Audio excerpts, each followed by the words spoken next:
Canada के अंदर वो सारी जिम्मेदारियां जो वीसीसी की थी और वो सारी कोताहियां जो डीसी साहब की और वीसीसी की थी, जो गुंटा प्लॉट को लेकर, वो तमाम बताएं। अब सवाल ये है साहब, यहाँ के जो एमएलए हैं हमारे, वो हमेशा जो है डेवलपमेंट की बात करते हैं। ऐसा नहीं है कि बीजापुर में डेवलपमेंट का काम नहीं चल रहा, हम इस पर पूरी तरह से नकारते नहीं, लेकिन डेवलपमेंट किसका हो रहा है, यह सवाल है। डेवलपमेंट उन लोगों का हो रहा है जिनके घरों के पास चमचमाती हुई गाड़ियां हैं, जिनके पेट्रोल पंप्स हैं, जिनके पास बड़ी बड़ी संस्थाएं हैं। यूं कहूं तो शहर बीजापुर के अंदर डेवलपमेंट उन लोगों का हो रहा है जो पूरी तरह से दौलतमंद हैं। जो दौलतमंद की जो सूची है हुकूमत की तरफ से, जो नीचे दर्जे के आते हैं, वहां पर अगर जाकर देखा जाए, एग्जाम्पल गलगली कॉलोनी में सामान्य दर्जे के लोग रहते, वहां पर डेवलपमेंट नहीं हो रहा। ये डेवलपमेंट जमीनी सतह पे नहीं हो रहा है। और जहां पर चमचमाती हुई गाड़ियां नजर आती हैं आपको, जहां पर फॉर एग्जाम्पल आश्रम रोड, फॉर एग्जाम्पल जो है हमारे एमएलए साहब जहां जिनका मकान है उस तरफ की रोड लीजिए, और जो है हमारे एमबी पाटिल साहब के मकान के पास जो पुराना मकान है उनका, वहां की रोड लीजिए, फिर जो नया मकान है उनका वहां की रोड लीजिए, उनका जो कॉलेज है उस तरफ की रोड लीजिए। आप खुद जो है इसका कंपैरिजन कर सकते हैं। आखिर भाई हम भी तो टैक्स भरते हैं, भारत की हर जनता टैक्स भरती है। क्या वो नोट अलग देते हैं? क्या हम इंडियन करेंसी में टैक्स नहीं दे पा रहे? क्या साहब, क्या हम इंडियन करेंसी में इनको टैक्स नहीं दे पा रहे? क्या ये टैक्स की सहूलत हर एक शहर के नागरिक को, जो हिंदू मुस्लिम सिख ईसाई को, तमाम को मिलनी चाहिए कि नहीं मिलनी चाहिए? मिलनी चाहिए कि नहीं मिलनी चाहिए? आज जब हम जमा हैं यहाँ पर, और हमारे एमएलए साहब से मैं कहना चाहूँगा कि साहब आप जब भी अपनी ज़बान को खोलते हैं तो कॉन्ट्रोवर्शियल सेंटेंस का इस्तेमाल करते हैं, हिंदू मुस्लिम हिंदू मुस्लिम। मैं आपकी उस कॉन्ट्रोवर्शियल सेंटेंस पर एक बेहतरीन मिसाल देते हुए कहूँगा, एमएलए साहब यहाँ पर मौजूद हैं हमारे साथ, मेरे सामने आइए सब, गलगली साहब, ये गलगली साहब हैं और दूसरे हजरात हमारे पास हैं। अब क्या मैं इनका मजहब दर्शाऊं आपके सामने? तिलक लगाकर हमारे साथ खड़े हैं, हिंदू भी हैं मुसलमान भी हैं, औरतें भी हिंदू मुस्लिम थी, कुछ वजह से उन्हें नहीं लगाया सके हम, क्योंकि मिलादुन नबी था, हिंदू और मुसलमानों ने मिलकर हमने मिलाद नबी शहर बीजापुर में मनाया कि नहीं? मनाया है। तो इस शहर की सब में बड़ी बात यह है कि हजार लोगों ने अपने पॉलिटिक्स के चमकाने के लिए ಕೆಲಸವನ್ನು ಮಾಡ್ತಾ ಇಲ್ಲ, ಒಂದಿಲ್ಲ ಒಂದು ನೆಪ ಒಡ್ಡಿ ಕೆಲಸವನ್ನು ಮುಂದೆ ಹಾಕ್ತಾ ಇದ್ದಾರೆ। ಇದು ನಾವು ನಮಗೆ ಲೆಟರ್ ಬರ್ದಾರು, ನಾವು ನಿಮ್ಮ ಕೆಲಸ ಮಾಡಿಕೊಡ್ತೀವಿ, ಆ ನಂತರ ಎಸ್ಟಿಮೇಟ್ ಮಾಡ್ಯಾರ 5 ಕೋಟಿದು, ಇದು ಎಸ್ಟಿಮೇಟ್ ಕೈ ಬಿಟ್ಟಾರೆ, ಹೊಸ ಒಂದು 25 ಲಕ್ಷ ರೂಪಾಯಿ ಹಾಕ್ಯಾರ, ಅದನ್ನು ಕೆಲಸ ಮಾಡ್ಲಾಗ್ತಾ ಇರಲ್ಲ। ಅದಕ್ಕಾಗಿ ಅವ್ರ ಮೇಲೆ ಕ್ರಮ ಆಗಬೇಕು।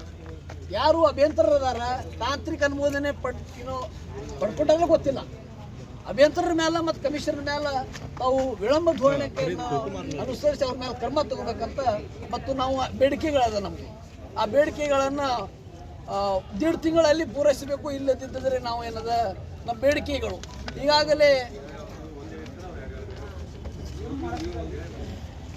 5 ಕೋಟಿ ವೆಚ್ಚದಲ್ಲಿ ಸಿದ್ಧಪಡಿದ ಅಂದಾಜು ಪತ್ರಿಕೆ ಯೋಜನೆಯಾದ improvement of road internal laying of UGD line in Galagali colony at ward number 23 Vijayapura city, ಇದನ್ನು ಮಹಾನಗರಪಾಲಿಕೆಯು ಕ್ರಿಯಾ ಯೋಜನೆಯಲ್ಲಿ ಅಳವಡಿಸಿಕೊಂಡು ಸಂಬಂಧಪಟ್ಟ ಅಧ್ಯಕ್ಷ ಅಭಿಯಂತರರು ತಾಂತ್ರಿಕ ಅನುಮೋದನೆ ಪಡೆದು ಕಾಮಗಾರಿ ಎಸ್ಟಿಮೇಟ್ ಮಾಡ್ಯಾರ।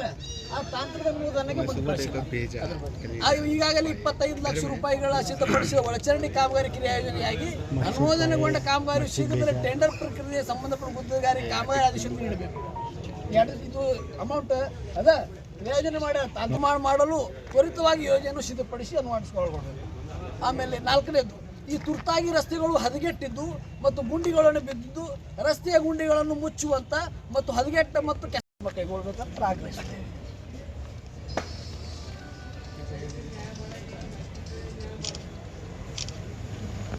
ಕಾಲನಿ ಒಳಗೆ ನೋಡ್ರಿ, ಮೂಲಭೂತ ಯಾವುದೇ ಸೌಕರ್ಯಗಳಿಲ್ಲ, ಡ್ರೈನೇಜು, ನೀರು ಮತ್ತು ಒಳಚರಂಡಿ ಭಾಳ ತೊಂದರೆ ಅದ, ಅದಕ್ಕೆ ಆದಷ್ಟು ಜಲ್ದಿ ಅದನ್ನ ಮಾಡಿಕೊಡ್ಬೇಕಂತೇಳಿ ನಾವು ಇಂದು ನಾವು ವಿಜಯಪುರ ಮಹಾನಗರ ವ್ಯಾಪ್ತಿಯಲ್ಲಿ ಬರುವಂತ ವಾರ್ಡ್ ನಂಬರ್ 23 ಗಲಗಲಿ ಕಾಲನಿಯ ನಿವಾಸಿಗಳು ಎಲ್ಲರೂ ಒಂದು ಹೋರಾಟ ಸಮಿತಿ, ಶಾಶ್ವತ ಅಭಿವೃದ್ಧಿ ಯೋಜನೆಗಳ ಮತ್ತು ಮೂಲ ಸೌಕರ್ಯಗಳ ಅನುಷ್ಠಾನ ಸಮಿತಿ ಒಂದು ಸಮಿತಿಯನ್ನು ರಚನೆ ಮಾಡಿ ಅದರ ನೇತೃತ್ವದಲ್ಲಿ ಎಲ್ಲ ಗಲಗಲಿ ಕಾಲನಿ ನಿವಾಸಿಗಳು ಜಿಲ್ಲಾಧಿಕಾರಿಗಳಿಗೆ ಏನು ಸುಮಾರು 12 ವರ್ಷದಿಂದ ಯಾವುದೇ ಅಭಿವೃದ್ಧಿ ಕೆಲಸ ಆಗದಿರುವುದರಿಂದ ಒಳಚರಂಡಿ, ರೋಡು ಇತ್ಯಾದಿ ಕೆಲಸಗಳನ್ನು ಹಾಗೆ ಉಳಿದರಿಂದ ಜನರಿಗೆ ತೊಂದರೆಯಾಗಿ ಬೇಸತ್ತು ಇವತ್ತು ನಾವು ಎಲ್ಲರೂ ಕೂಡಿ ನಮ್ಮ ಸುಮಾರು 6 ಬೇಡಿಕೆಗಳನ್ನು ಮುಂದಿಟ್ಟು ಜಿಲ್ಲಾಧಿಕಾರಿಗಳಿಗೆ ಮನವಿ ಸಲ್ಲಿಸಿದ್ದೇವೆ. ಈಗಾಗಲೇ ನಮ್ಮ ನಗರ ಶಾಸಕರಿಗೂ ಒಂದು ನಾವು ಕಾಪಿಯನ್ನು ಕೊಡ್ತೇವೆ. ಈಗರೆ ಅವರಿಗೆ ಇಲ್ಲಪ್ಪ ಜನರಿಗೆ ನಿಜವಾಗಿ ತೊಂದರೆ ಇದೆ ಅಂತ ಅನಿಸಿದ್ರೆ ಅವ್ರ ಫಂಡ್ ನಲ್ಲಿಯೂ ಸಹಿತ ಅವರು ಇಟ್ಟು ಕೆಲಸ ಮಾಡಬಹುದು. ಆದ್ರೂ ಅವರು ಡೆವಲಪ್ಮೆಂಟ್ ಫಾರ್ ಇದ್ದಾರೆ, ಡೆವಲಪ್ಮೆಂಟ್ ಅಭಿವೃದ್ಧಿ ವಿಜಯಪುರ ನಗರ ಚೆನ್ನಾಗಿ ಮಾಡಿದ್ದಾರೆ. ಆದ್ರೆ ಕೆಲವೊಂದು ವಾರ್ಡ್ಗಳಲ್ಲಿ ಒಳಗೆ ಹೊಲಸು ಉಳಿದಿದೆ. ದಯವಿಟ್ಟು ನಗರ ಶಾಸಕರಲ್ಲಿ ಕೇಳ್ಕೊಳ್ದೇನಂದ್ರೆ ಬೇರೆ ಯಾವುದು ನೆವ ಬೇಡ, ಆ ಕೇಸ್ ಇದೆಯೋ ಅಲ್ಲ ಗುಂಟಾ ಪ್ಲಾಟ್ ಇದೆಯೋ ಬೇಡ, ಇಂಥವು ಪ್ರಕರಣ ಎಲ್ಲಾ ಸರ್ವೆ ನಂಬರ್ಗಳಲ್ಲಿ ಎಲ್ಲಾ ಕಾಲನಿ ಒಳಗಿದೆ.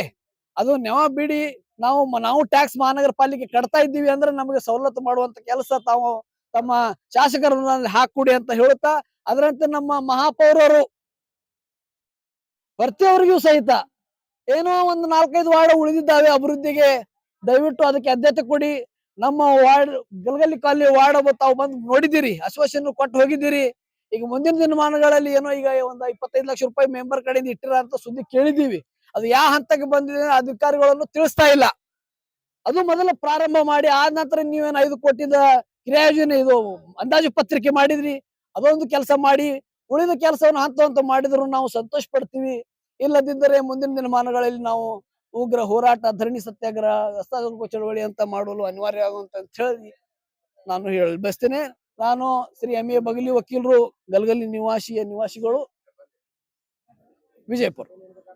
मैं करीब 12 साल से गलगली कॉलोनी में रहती हूँ। वहाँ ना संडास की, चेम्बर लाइन की व्यवस्था है, ना रोड की व्यवस्था है। चलने फिरने बहुत तकलीफ होती, खाली आश्वासन देते रहते हैं। अभी ये बार हमारे वकील साहब ज़रा जोर लगा को उठी, कुछ ना कुछ करे तो अच्छा होता जल्द से जल्द। चलने फिरने बहुत तकलीफ है वहाँ। अभी ये बार ज़रा ज़्यादा बड़े पैमाने पर जुलूस होकर को क्या भी उसका रास्ता निकाले तो अच्छा होता, हमना सबको सहूलत होती। ठीक, हाँ, मेरा नाम समदानी बांगी। लेटेस्ट न्यूज अपडेट्स के लिए YouTube एक्सप्रेस को सब्सक्राइब कीजिए, साथ में बेल आइकॉन को भी क्लिक कीजिए। साथ ही साथ लाइक, शेयर और कमेंट करना ना भूलिए।